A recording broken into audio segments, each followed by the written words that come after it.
Mama? No. Dinner is not ready. What are you gonna do? You can't hide me anymore!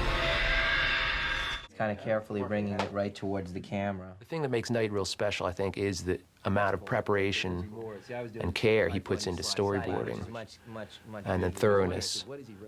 You know, really no one else that I've ever met or heard of approaches it really the way that he does.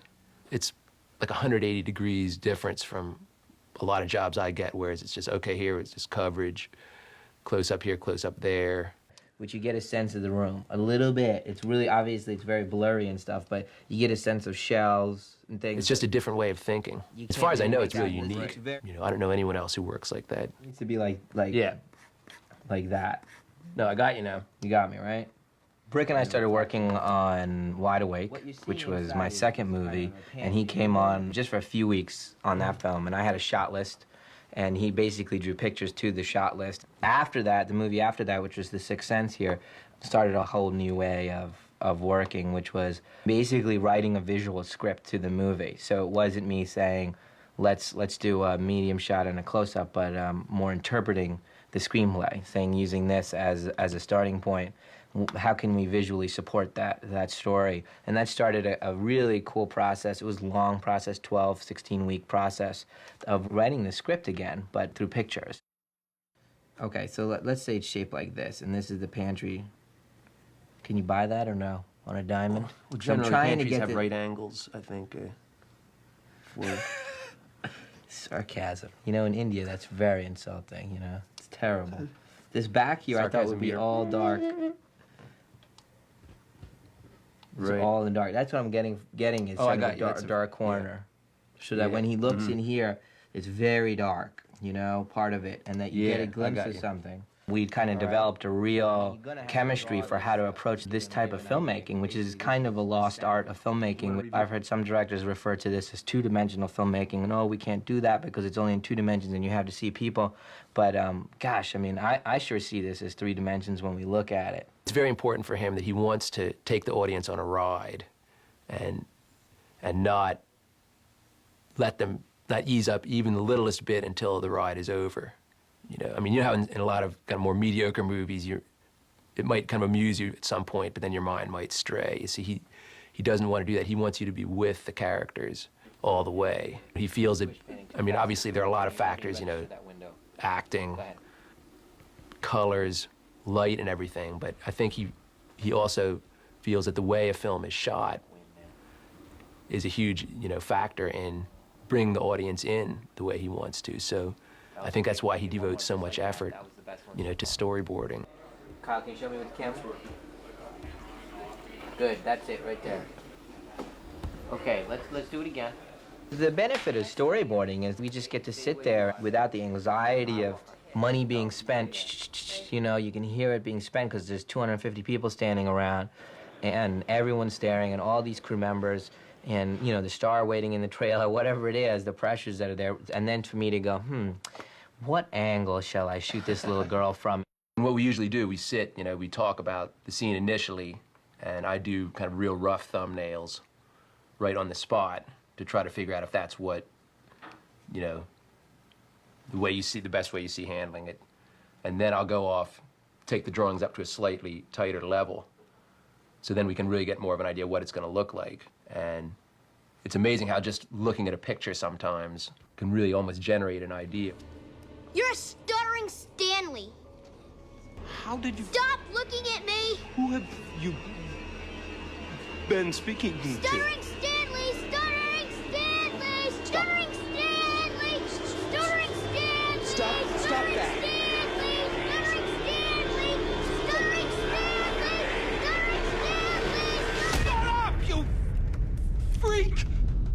One of the things that happens when we take the screenplay and go to the visuals is the sense of serving the story, you know, as opposed to serving our egos. So, you know, what can happen is, and we're really good at that, and that's definitely Brick's influence, is a restraint, you know, that there's a sense when we come up with over and over and over. I'll go, oh, or Brick will say something, and I'll go, I got it. Here's what we do. We start above the guy, and we come down, and I'll draw it up, and I'll say, let's look at that. What do you think about that? And then we'll both say, wow, that's a really cool shot. And as soon as we say that, we know it's not going in the movie, because if that's the reason that I drew it, wow, it's a cool shot, goes right out the window, you know. And you have to really understand. There's a couple directors, one in particular I'm thinking of, that the visuals are you're just kind of watching acrobatics, and it's a real understanding of what does shallow focus do versus a real deep depth of field, and shallow focus is a very beautiful thing, that is not how we see things, like this. When I look around at something, I see, but it is when I do this, and I stare at this, the top of this, you are completely blurred. That's a very specific human moment when I do that. So it's an important process of learning about filmmaking. We'll sit there and analyze, gosh, that should work. What we're looking at should work. So it's as if we're watching dailies, and we're looking at it. Why doesn't that work? And it's fascinating working that all out. And then, hopefully over time you'll get a set of principles to make films by. Yeah, we spent actually a lot of time just looking at a really rough sketch of something, and then, does that work or doesn't it work? What does that make you feel, just even looking at this little sketch? And it's hard. And again, because we get to be the camera operator, and the DP and everybody, and just the actor in a way, right? By the positioning. So when he puts somebody in 3/4 profile, and I say, let's draw him in perfect profile, then we say, well, no, 3/4 profile is definitely better.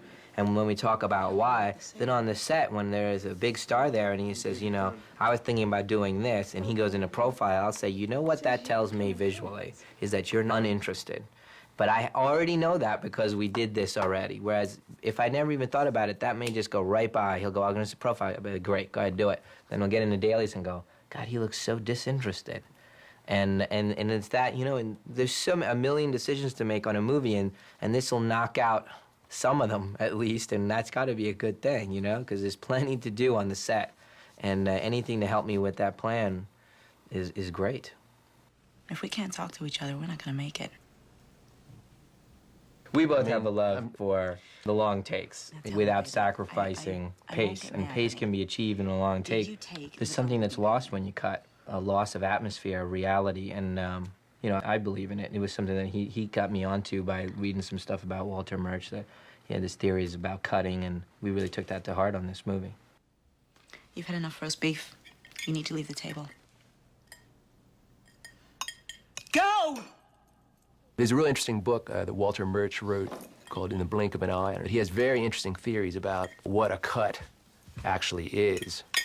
And to oversimplify things completely, he feels that humans blink as part of their thought and the thought process. And the counterpart of that in film is a cut. So he just feels that you can't kind of abuse the cut. I mean, if you just cut boom, boom, boom, boom, boom, like MTV, or, it's like so much of the television stuff nowadays, you sacrifice something. In a sense, you almost lose a little bit of the audience each time you do it. So you have to be real careful and put a lot of thought into when you're going to do it.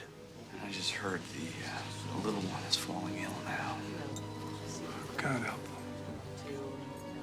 In this particular shot, the boy Cole, he's really going to confront the problems that he's been having, and he has to go through this door, and Knight's decision was to show a reflection of the boy in a doorknob. He felt that would best capture, what he wanted, the way he wanted that scene to come out. So we drew it. And again, I was thinking at that point, I mean, it's one thing drawing this, but can this be executed and will it work? This is for real. Picture. Knight had pointed out that the doorknob shot, there's no way that could have happened on the set, because a real doorknob wouldn't give that kind of reflection. And even if you miraculously got the idea the morning of that, they were shooting with that scene, you couldn't come up with a proper doorknob in anywhere near enough time. So, even if you come up with the idea, it would have been a moot point anyway. But since That shot had been storyboarded months before that scene was shot. I think they even tried some different doorknobs, you know, made something out of polished metal, got it the right shape. And so by the time they got on the set, they knew exactly what they were going to shoot. There is a doorknob in place. He made that decision in the storyboarding process and was able to execute it, and then the shot was effective. My point was, let's not guess at what the final film will look like. Let's figure it out in advance, and do all the work and all the anxiety and all the planning and all the blocking and everything, and work it through, and see what we come up with and what the film looks like. And you know what? That's the worst version of the movie that it can be. We get to the set and everybody's always like, you know, God, why did you do all that work? And that's the worst it can be now, you know, because we put all that thought into it. I loved it the first time we rehearsed it. Now she's like the center of the universe. Just incidental. Okay. Here we go. You initially said, remember, let's see if we can do this without any traditional coverage. Right. I mean, the coverage is the thing that is the crutch, you know, that people use. You know, people that use coverage, which is almost everyone, kind of are the naysayers of storyboarding, because why would you need a storyboard if you're covering? And so we'll figure it out in the editing room. And I've had editors even tell me that if you storyboard a scene a certain way and then decide to shoot it a different way, it still cuts better. The work you did, even though you ended up changing the way you shot it, the work pays off, I think. Definitely. Because it's thought. Yeah, it's thought about understanding about the characters in the movie. And basically all this papers and everything that we do here in the months that we spend drawing is a philosophy of make the movie before you make the movie. Whereas most people's philosophy is make the movie in the editing room, you know, from the pieces that you have. And I really want to look at production and editing as a way of enhancing this, you know, and this is enhancing the screenplay. So basically, you know, visualizing the screenplay, using all those three elements to visualize the screenplay. Since I write them, I mean, it's natural that it would put the strength in the story. First of all, he wouldn't do that, because to be able to see this, he'd have to do this. Right. And that's what he's trying to defeats the avoid. purpose, yeah. Right. So he doesn't want to get his face anywhere. The movie that we're working on now is called Signs, and this process definitely has been the fastest and most effortless process to date. Like, this was arduous. The Sixth Sense and Unbreakable process was really working hard, thinking it through, sweating it out, you know, looking at the clock going, oh my gosh, we've been on this scene for 5 hours. How are we going to make this work? Or we only have one shot in 5 hours. What are we going to do? You know, what's holding us up here? What's the problem? And, you know, it's a lot of work. I mean, I just enjoy making the movies. My favorite process is storyboarding.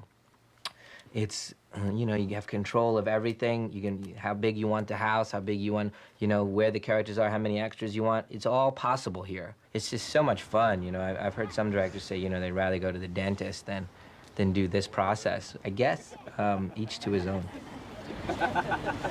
Cut. And we cut. After he throws that ball, let's keep going. Throw it back to him, get back into the huddle, okay?